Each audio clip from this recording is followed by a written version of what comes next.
Everyone, welcome to Genetics at a Glance. This is Selena here, and today's question is, what supplement do I take? I've got a homozygous or a heterozygous C677 MTHFR SNP. What supplement should I take for that?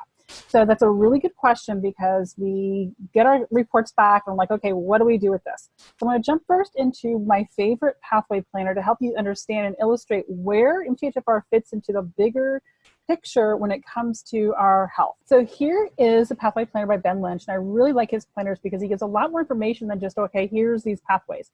He gives us the cofactors involved, he gives us things which will slow down these processes naturally, and things that will speed up these processes also naturally, or things that will, whether or not we have a SNP, these are things which will affect these processes, either like pushing them forward or slowing them down. First off, when you're looking at these, we just follow the arrows. So we look at the arrows and we kind of go down. In the middle here is our folate cycle. Over in the top right is our methionine cycle. Down below that, on the bottom right, is our transsulfuration or detox cycle. And over on the left, top and bottom, is our biotin cycle, our neurotransmitter cycle. All three of these work very closely together, and we get things that are made in each one of these that are used in the other ones. And so we've got to look at the bigger picture. So back to our question of what do I take for MTHFR? So MTHFR is here at the bottom in this middle here. That's going to make methylfolate. And the next step then is for it to combine with methyl B12, zinc, and homocysteine to go ahead and make methionine and to go ahead and recycle here around in the folate cycle. So the next step that we need with our methylfolate then is zinc and making sure we have adequate B12 along with homocysteine.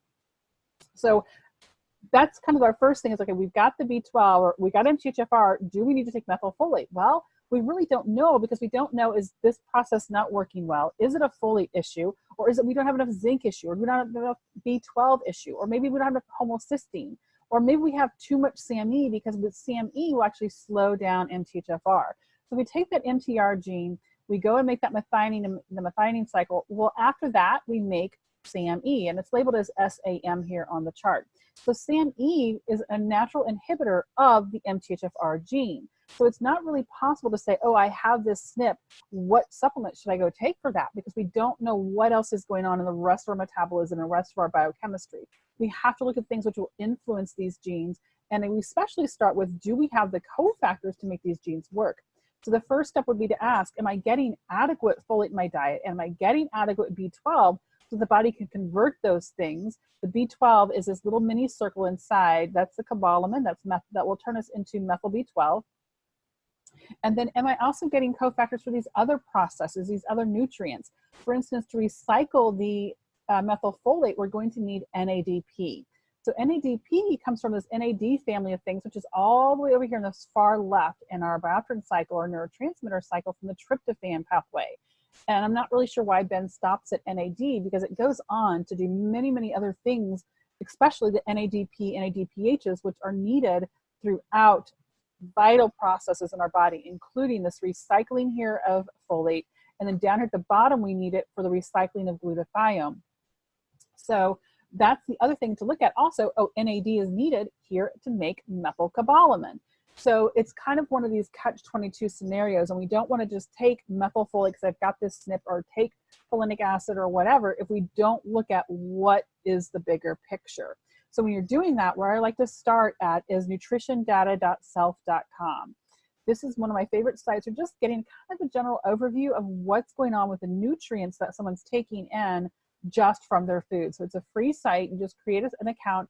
You can type the foods in, add them to tracking, and then when you get to your tracking, you just will click on save and analyze. So I just threw a few foods in here, just kind of randomly. Click save and analyze, and as we scroll down, it will give us a breakdown of the micronutrients. So click on the more details to really kind of get the details here of what's going on that you are intaking on those. So we're going to look at first folate, B12, and zinc. So folate, looks like about 49%. So there's some opportunities for improving the folate intake to improve those pathways. And then let's look at B12, looks about 93%. So that doesn't look terrible. Definitely a little bit of room for improvement, but there's a bigger gap on the folate side of things.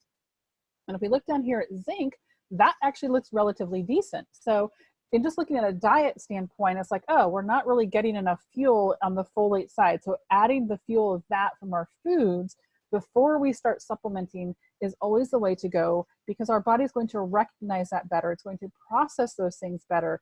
And there's going to also be other nutrients involved in the foods, not just folate. We're not just, okay, adding one piece to that whole entire equation. Also, like, we don't really want to supplement. Supplements are an addition to something that's a foundation. So just like when we build a house, we're going to use the bricks to build the house. We don't build the house out of mortar, or we're not building it out of nails. We're building out of these other solid foundational type materials to make that structure strong. So the food is our solid foundational materials to make our health vital and to get us back to restored wellness. So when looking at MTHFR, it's really, really important to look at that bigger picture to see what kind of supplement it is that I need to take. We also look at the symptoms and our lab results. And so we don't want to just look at one piece to the entire puzzle, because our genes are one piece, but then the environment affects how these things operate. So if we are under a lot of stress, it's going to put a lot more burden on this pathway. If we have a lot of hormones going on, like for instance in pregnancy, that increases our hormones levels, and our hormones have to be cleared out by these pathways, by glutathione, by the detox pathways. And so looking at the other things that are affecting us besides our foods, but what's going on stress-wise, if we have infections, those kinds of things are also going to affect all of these pathways, whether there's an immune response, an inflammatory response, we have a stress response, we've got trauma. Those kinds of things also play a role as to what our nutrient needs are to make these genes work optimally. So it's vital to look at that bigger picture. If you have any questions, reach out to me, and I look forward to talking to you guys again soon. Take care.